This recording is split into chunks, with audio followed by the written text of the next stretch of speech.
Hello सभी को मेरा नमस्कार। आशा करते हैं आप लोग अच्छे से होंगे, स्वस्थ होंगे। चलिए हम लोग अपने विषय की तरफ चलते हैं, एजुकेशन थर्ड की तरफ। इसके अगले वीडियो में हम पढ़े थे शिक्षा की संकल्पना, शिक्षा का अर्थ। उसमें दो अर्थ हम पढ़ चुके हैं, प्राचीन और अर्वाचीन, मतलब आधुनिक अर्थ। अब हम चलते हैं शिक्षा के शाब्दिक अर्थ की तरफ कि शिक्षा का शाब्दिक अर्थ क्या है, कि शिक्षा किन शब्दों से मिलकर बना है और उसका अर्थ क्या है। ठीक है, चलिए देखते हैं। शिक्षा संस्कृत के शिक्ष धातु में आ प्रत्यय लगाने से क्या बना, शिक्षा बना, जिसका अर्थ है सीखना और सिखाना। ठीक है, शिक्षा का अर्थ क्या है, सीखना और सिखाना। अब शिक्षा के माध्यम से ही हमें क्या मिलता है, ज्ञान मिलता है। और ज्ञान जब हमें मिल गया, और उसी ज्ञान से हमारे अंदर के जो अंधकार हैं वो क्या होते हैं, दूर हो जाते हैं। तो जब शिक्षा के माध्यम से हमें ज्ञान मिला या अनुभव की प्राप्ति हुई या कोई अनुभव हमें मिल गया, तो वो उससे हम कुछ सीखें। ठीक है ना, ज्ञान मिला, हमने कुछ सीखा, उसी ज्ञान को किसी व्यक्ति, किसी मनुष्य को हमने दिया, उसको बताया, वो चीज़ हो जाता है सिखाना। ठीक है ना, तो सीखना और सिखाना किसका अर्थ है, शिक्षा का। चलिए आगे चलते हैं। शिक्षा को अंग्रेजी में एजुकेशन कहते हैं। एजुकेशन लैटिन भाषा के एडुकेटम से बना। एडुकेटम शब्द दो शब्दों से मिलकर बना, ई प्लस डुको, जहाँ ई का अर्थ है अंदर से और डोको का अर्थ है बाहर निकालना। अर्थात बालक के अंदर छिपी हुई जन्मजात शक्तियों को बाहर निकालना शिक्षा कहलाता है। बालक के अंदर छिपी हुई जन्मजात शक्तियों को बाहर निकालना शिक्षा कहलाता है। हाँ भैया, शिक्षा बालक के अंदर जो छिपी हुई शक्तियाँ उसको निकालता है। कैसे निकालता, बालक जब जन्म लेता है तो उसके अंदर कुछ ना कुछ शक्तियाँ होती हैं, वो कुछ शक्तियों को लेकर जन्म लेता है और उन्हीं शक्तियों को बाहर निकालता है कौन, शिक्षा। अर्थात हम कह सकते हैं कि शिक्षा वह मूल साधन है। कौन सा साधन, वह मूल साधन, अरे वही साधन जो बालक के अंदर छिपी हुई शक्तियों को बाहर निकालकर उनका सर्वांगीण विकास करता है, उनको उत्कृष्ट बनाता है, वही साधन है शिक्षा। ठीक है, अब इसको लिखेंगे कैसे। शिक्षा संस्कृत के शिक्ष धातु में आ प्रत्यय लगाने से बना है, जिसका अर्थ है सीखना और सिखाना। शिक्षा अंग्रेजी में एजुकेशन कहते हैं, शिक्षा को अंग्रेजी में एजुकेशन कहते हैं। एजुकेशन शब्द लैटिन भाषा के एडुकेटम, एडुशियर तथा एडुकेयर से बना है। एडुकेटम दो शब्दों से मिलकर बना है, ई प्लस डोको, जहाँ ई का अर्थ अंदर से और डोको का अर्थ बाहर निकालना। अर्थात बालक के अंदर छिपी हुई शक्तियों को बाहर निकालना शिक्षा कहलाता है। ठीक है ना। अब इस चीज़ को हम डायग्राम के माध्यम से ही लिख सकते हैं। डायग्राम में हमने समझा, अगर डायग्राम हम समझ लिए तो इस चीज़ को हम आसानी से लिख सकते हैं। ठीक है ना, तो डायग्राम एक बार देख लीजिए। देखिए पूरा जो भी हमने लिखा था वो सारी चीज़ें डायग्राम पे हैं। इसको आप आसानी से डायग्राम को समझकर अर्थ को आसानी से लिख सकते हैं। ठीक है, चलिए अब हम अगले अर्थ की तरफ चलते हैं, जो शिक्षा का संकुचित अर्थ। शिक्षा का संकुचित अर्थ। अब शिक्षा का संकुचित अर्थ क्या है, संकुचित शिक्षा क्या है। इसी संकुचित शिक्षा को हम संकीर्ण शिक्षा भी कहते हैं और इसी संकुचित शिक्षा को हम विद्यालयी शिक्षा भी कहते हैं।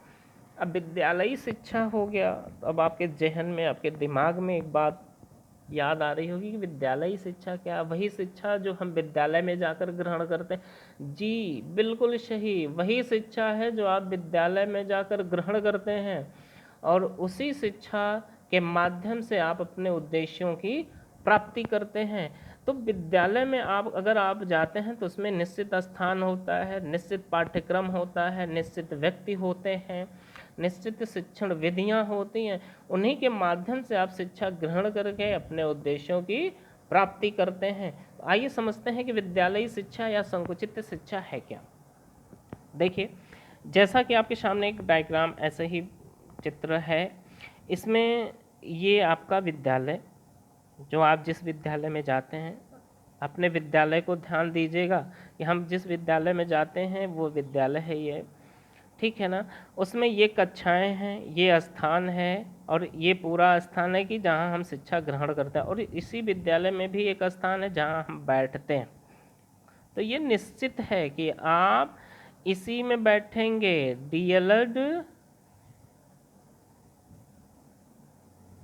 डीएलएड फर्स्ट सेमेस्टर के स्टूडेंट इसी कक्षा में ही बैठेंगे। आपका स्थान निर्धारित हुआ। ध्यान दीजिएगा, अपने विद्यालय को ध्यान में रखिएगा। उसके बाद पाठ्यक्रम होता है।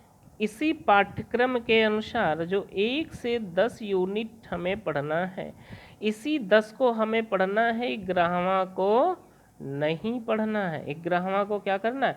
नहीं पढ़ना है, सिर्फ हमें 1 से 10 पढ़ना है, ठीक है ना।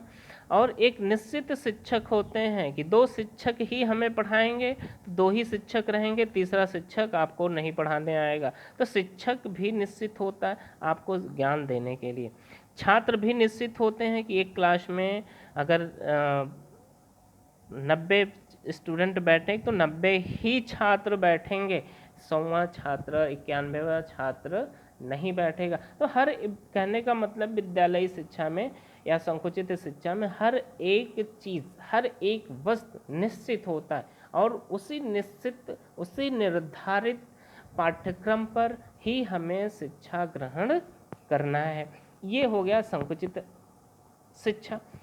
अब आप अपने विद्यालय को ध्यान दीजिएगा, अपने जहन में विद्यालय को ले जाइएगा। हमें बिल्कुल समय से विद्यालय जाना है। एक समय निर्धारित होता है और एक समय निर्धारित होता है कि इसी समय पे हमें विद्यालय से वापस आना है। ये समय है, इस समय में पहला कालांश चलेगा। पहले कालांश में कौन शिक्षक पढ़ाएगा, कौन सा विषय चलेगा, उस विषय का कौन सा शिक्षक, सब निश्चित होता है। मतलब कह लीजिए एक योजना के अनुसार दी जाने वाली शिक्षा को हम संकुचित शिक्षा कहते हैं। कौन सी शिक्षा? संकुचित शिक्षा कहते हैं। भैया आप इसको आसानी से समझिए, डायग्राम अपने ध्यान में, अपने दिमाग में इसको बैठाइएगा कि जिस विद्यालय में हम जाते हैं उस विद्यालय में समय निर्धारित होता है, शिक्षक निर्धारित होते हैं, पाठ्यक्रम निर्धारित होते हैं। ऐसे ही शिक्षा को संकुचित शिक्षा कहते हैं। ठीक, आइए देखते हैं संकुचित शिक्षा की तरफ। संकुचित अर्थ में शिक्षा से अभिप्राय विद्यालयी शिक्षा से है। संकुचित अर्थ में शिक्षा से अभिप्राय विद्यालयी शिक्षा से है, जिसमें नियंत्रित वातावरण में बालक को बैठाकर पूर्व निर्धारित अनुभवों का ज्ञान कराया जाता है। जी भैया, बिल्कुल सही है। हमने आपको पहले भी बताया कि संकुचित शिक्षा को हम विद्यालयी शिक्षा कहते हैं और विद्यालयी शिक्षा या विद्यालय का जो शिक्षा वो एक नियंत्रित वातावरण में दी जाती है। उसी नियंत्रित वातावरण में बालक को बिल्कुल एक निश्चित स्थान पर बैठा दिया जाता है और जो योजनाएं हमारी पूर्व निर्धारित होती हैं, अनुभवों का जो अनुभव शिक्षक का या प्राचार्य का या शिक्षण विधि शिक्षक का अनुभव जो निर्धारित होता है, योजना बनाई जाती है, उसी अनुभवों के आधार पर बालक को ज्ञान कराया जाता है।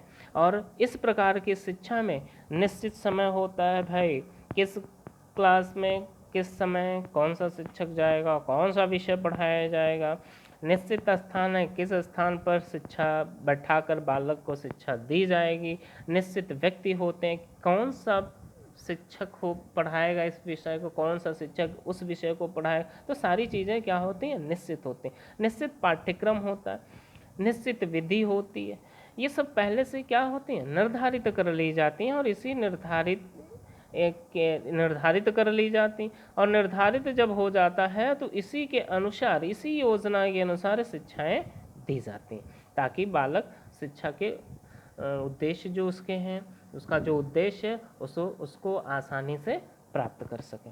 ठीक है ना। इस शिक्षा में बालक का स्थान गौड़ होता है तथा शिक्षक का स्थान मुख्य होता है, क्योंकि सब कुछ निश्चित है ना, नियंत्रित वातावरण है ना। इसी वातावरण में शिक्षक बिल्कुल अपने निश्चित शिक्षण विधि के साथ, निश्चित समय के साथ बालक को शिक्षा देता है। ठीक है ना। जैसे आपने देखा कि निश्चित ये विद्यालय है, विद्यालय में निश्चित पाठ्यक्रम है, शिक्षक हैं, विद्यार्थी हैं। ठीक है ना। तो ये सारी चीज़ें क्या हैं, एक निश्चित होती हैं और इसी के अनुसार शिक्षाएं व्यवस्थाएं दी जाती हैं। ठीक है। चलिए अब हम चलते हैं शिक्षा का व्यापक अर्थ। शिक्षा का व्यापक अर्थ, व्यापक मतलब बड़ा। ठीक है ना। तो इसको भी हम समझते हैं डायग्राम के माध्यम से ही कि क्या है इसमें। ठीक है। चलिए, जो शिक्षा का व्यापक अर्थ है, जैसे आपने देखा कि जो संकुचित शिक्षा है उसमें नियंत्रित वातावरण होता है, लेकिन व्यापक शिक्षा में नियंत्रित वातावरण नहीं होता है। ये बालक इस प्रकृति के अनुसार स्वतंत्रता पूर्वक विभिन्न तरीके से, विभिन्न प्रकार से शिक्षा ग्रहण कर सकते हैं। चलते, उठते, बैठते, हर जगह शिक्षा ग्रहण कर सकते हैं, हर जगह अनुभव प्राप्त कर सकते हैं। ऐसी ही शिक्षा व्यवस्था को हम व्यापक शिक्षा कहते हैं। ठीक है ना। चलिए इसको भी उसी डायग्राम के माध्यम से समझते हैं। ये तो हो गया निश्चित वातावरण, विद्यालय नियंत्रित वातावरण में हमने शिक्षा सीखा। लेकिन अब व्यापक जो अर्थ है उसमें शिक्षा की क्या अर्थ है उसको जानते हैं कि ये जो विद्यालय है इसमें निश्चित वातावरण, ये तो नियंत्रित वातावरण के लिए हो गया, लेकिन व्यापक अर्थ में निश्चित स्थान नहीं होता है। वो कहीं भी चलते, उठते, बैठते, सोते, जागते, कहीं भी किसी भी जगह वो शिक्षा ग्रहण कर सकता है। निश्चित पाठ्यक्रम नहीं होते हैं, 1 से 10 ही नहीं भैया, बाहरी दुनिया का भी वो अनुभव करता है, बाहरी दुनिया का भी वो ज्ञान लेता है। निश्चित शिक्षक नहीं होते, जो व्यक्ति उसको ज्ञान देता है वही उसका शिक्षक हो जाता है, और जहाँ वह व्यक्ति उसको ज्ञान दिया वही स्थान उसका विद्यालय हो जाता है। ठीक है ना।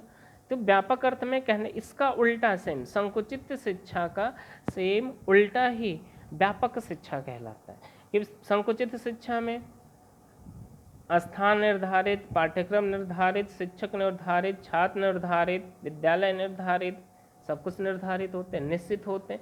लेकिन व्यापक शिक्षा में निश्चित नहीं होता, छात्र निश्चित नहीं होते, शिक्षक निश्चित नहीं होता, निश्चित समय नहीं होता, निश्चित स्थान नहीं होता, कहीं भी किसी स्थान पर उसको शिक्षा मिल जाती। ऐसी ही शिक्षा व्यवस्था को हम व्यापक शिक्षा कहते हैं। कहने का मतलब कि व्यापक शिक्षा जीवन पर्यंत चलने वाली प्रक्रिया की, जन्म लिया, जन्म से वो शिक्षा ग्रहण कर रहा, वो व्यापक शिक्षा। जब तक वो मरेगा नहीं, जब तक वो स्वर्गलोक नहीं जाएगा, यमराज जी के पास नहीं जाएगा, तब तक उसकी शिक्षाएं व्यवस्थाएं चलती रहेंगी। उसी को हम व्यापक शिक्षा कहते हैं। जैसे रास्ते में एक पत्थर रखा हुआ है, ये मान लीजिए पत्थर, यहाँ से व्यक्ति आ रहा है, क्या आ रहा है, व्यक्ति आ रहा है। ठीक है ना।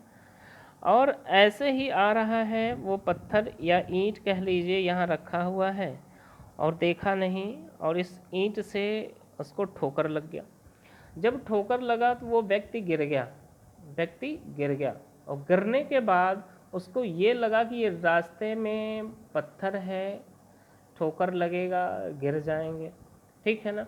अगले दिन जब वो आता है और ये पत्थर रास्ते में है, अगले दिन आएगा तो वो पत्थर पे ठोकर नहीं मारेगा, ना ही ठोकर उसको लगेगा, वो किनारे से निकल जाएगा। ठीक है ना। या उसको वही ज्ञान होगा कि इस पत्थर को, इस ईंट को हम यहाँ से हटा दें, इस ज्ञान पत्थर को, इस ईंट को यहाँ से हम हटा दें, हमें ठोकर लगा, कोई दूसरा व्यक्ति आएगा उसको भी ठोकर लगेगा। तो यहाँ उसको एक ज्ञान प्राप्ति हुई। क्या प्राप्त हुई? ज्ञान की प्राप्ति, वही व्यापक शिक्षा। ठीक है। जैसे एक एग्जाम्पल और लेते हैं कि आप अपने घर पर बैठे हुए हैं, अपने घर पर बैठे हुए हैं और दीवार पर एक चींटी चढ़ रही है, दीवार के सहारे वो चढ़ रही है। आप उसको ध्यान से देखिए, चींटी चढ़ते चढ़ते गिर गई, 1 फीट चढ़ी, गिर गई, फिर चढ़ रही है, चढ़ने अब 1 फीट से और ऊपर चढ़ गई, ऊपर जाने के बाद फिर गिर गई, फिर अब चढ़ने लगी, 1-1.5 फीट चढ़ी, दोबारा गिर गई, फिर तीसरी बार अगर वो चढ़ रही है तो जहाँ उसका उद्देश्य है, जहाँ उसे पहुँचना है, 1 बार 2 बार गिरी, 3 बार 4 बार 5 बार गिरी, लेकिन वो 5वीं 6ठी 7वीं बार में अपने उद्देश्य, अपने लक्ष्य तक पहुँच गई। उससे आप ये सीखते हैं, वहाँ आपको ये ज्ञान मिलता है